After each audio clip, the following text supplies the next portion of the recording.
आप सभी का एक बार फिर से स्वागत है। और अब हमारे पास जो नया टॉपिक है वो है ऊर्जा। आप सभी कार्य से विज्ञ हो गए हैं। और ऊर्जा देखिए क्या होता है, कोई वस्तु जिसमें कार्य करने की क्षमता है कि वो वस्तु कार्य कर सकती है तो हम क्या बोलते हैं, उसमें ऊर्जा है। यानी कार्य करने की क्षमता, किसी वस्तु के कार्य करने की जो क्षमता होती है कि वो कार्य कर सके, उसे हम क्या बोलते हैं, ऊर्जा कहते हैं। इसे हम क्या कहेंगे, ऊर्जा कहेंगे कि भाई कार्य करने में वस्तु सक्षम है। किसी वस्तु में, माने क्षमता का मतलब मेरा है किसी वस्तु द्वारा कोई वस्तु कार्य करने में जो सक्षम होती है उसे कहते हैं, या उसकी सक्षमता, उसकी जो कार्य करने की एक प्रकार से क्षमता ही कह सकते हैं उसको, कि कोई वस्तु कार्य करने में सक्षम है तो उसमें क्या होती है, ऊर्जा होती है। अब जैसे आप ऐसे भी समझ सकते हैं कि कोई कार चल रही है तो कार क्योंकि देखिए चल रही है तो वो कार्य कर रही है, तो इसका मतलब उसके अंदर ऊर्जा है। अब कार अगर स्थिर अवस्था में है तो वो कार्य नहीं कर रही है ना, तो उसमें जो है ऊर्जा नहीं है।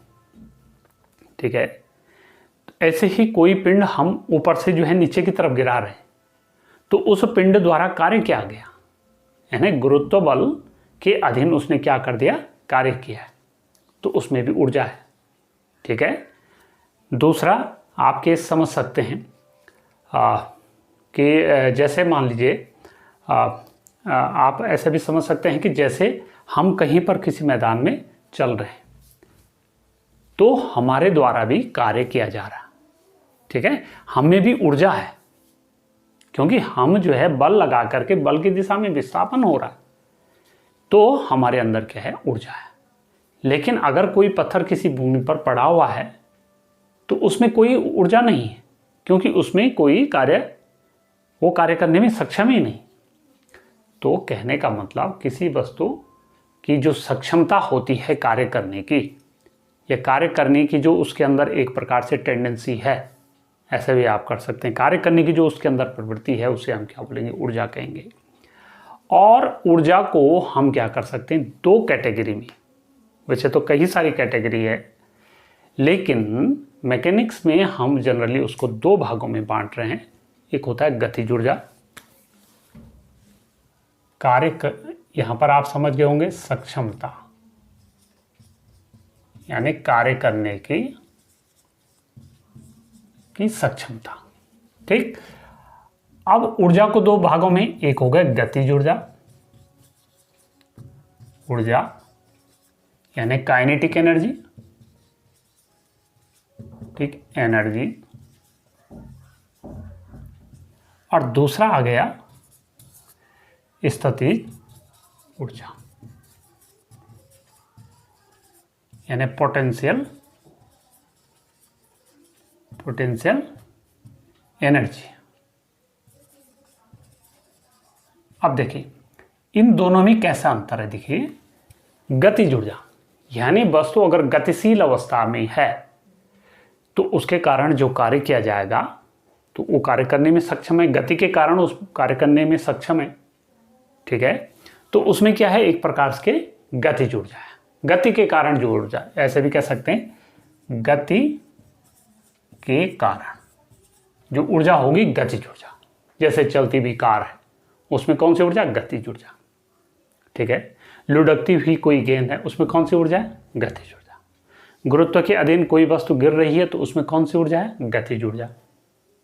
ठीक है ना, आकाश में कोई पक्षी उड़ रहा है तो उसकी कौन सी ऊर्जा, गतिज ऊर्जा। ठीक है, किसी सड़क पर जो है मोटर गाड़ी दौड़ रही है, उसकी ऊर्जा कौन सी होगी, गतिज ऊर्जा। बंदूक से गोली निकल रही है, उसकी कौन सी ऊर्जा, गतिज ऊर्जा। क्योंकि ये सब जो है कार्य करने में सक्षम है, चाहे गोली चल रही बंदूक से, वो कार्य करने में सक्षम है। जब वो किसी टारगेट पे हिट करेगी तो उस टारगेट को भेद करके वो या तो पार निकल जाएगी या उसमें अंदर घुस जाएगी, तो उसने कार्य किया है। ठीक है, तो ऐसे ही जो है गतिज ऊर्जा को आप समझ सकते हैं।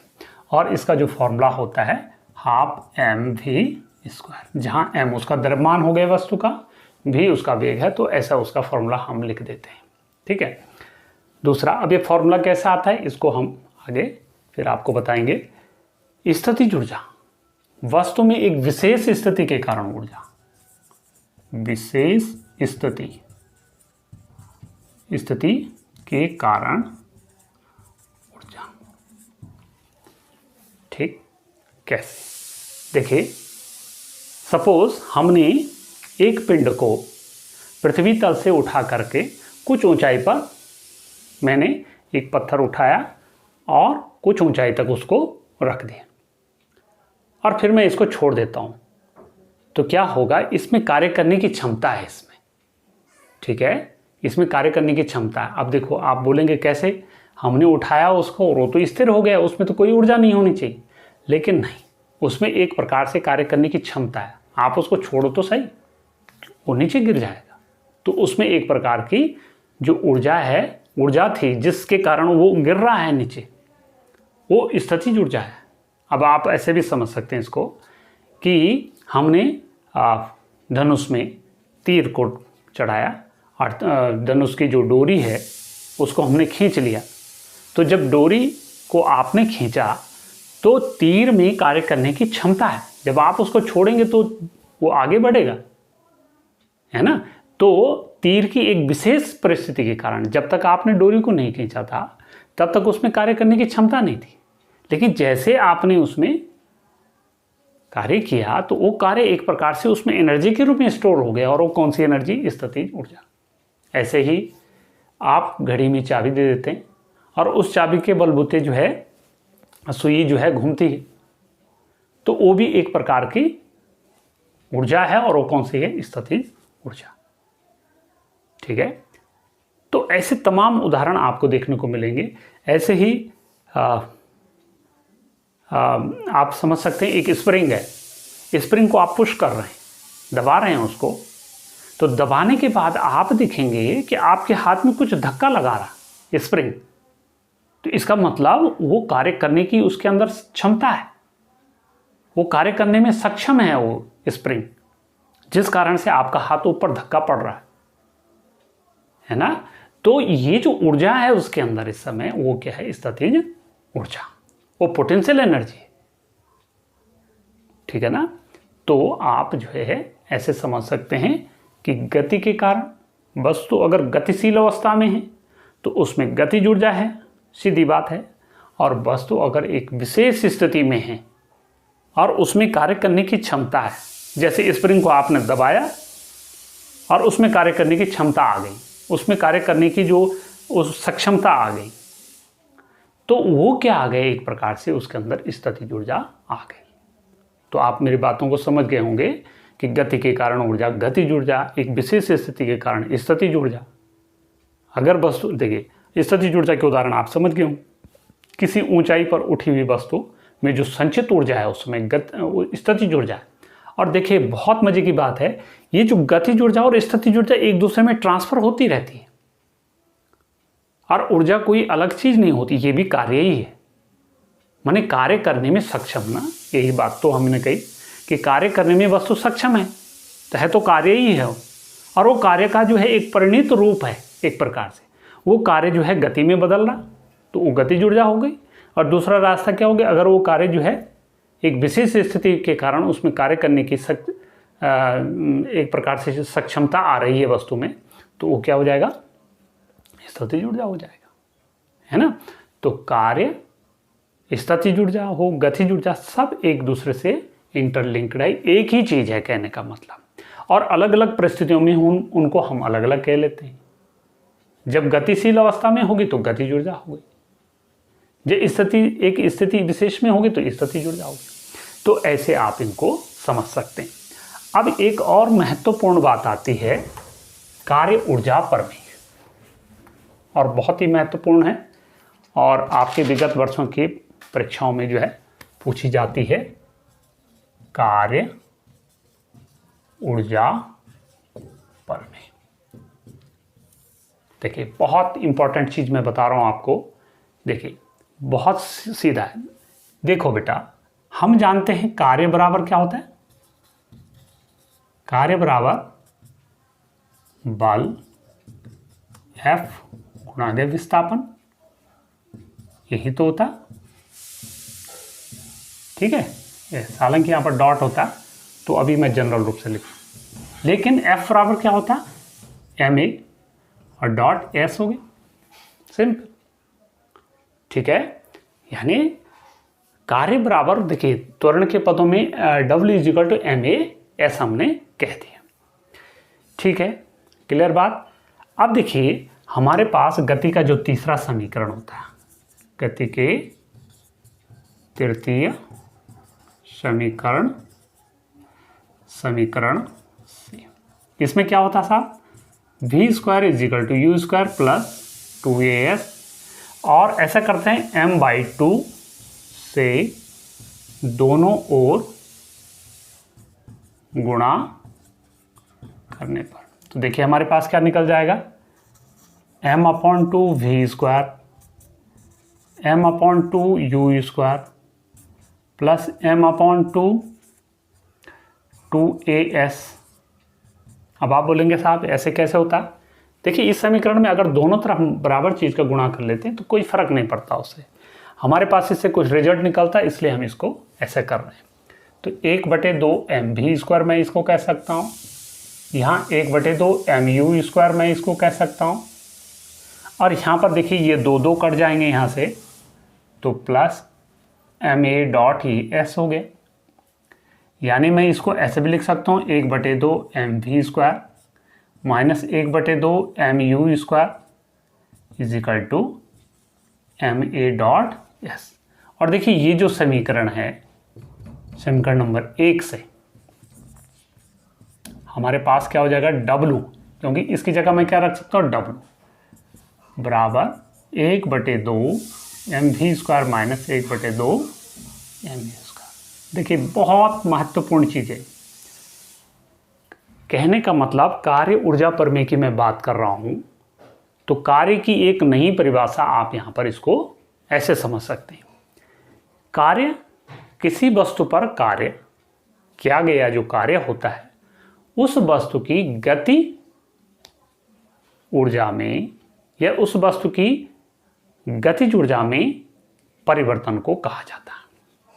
अब देखिए वस्तु जो है स्थिर अवस्था में थी, या यूं भी कह सकते हैं कि अगर u बराबर 0 है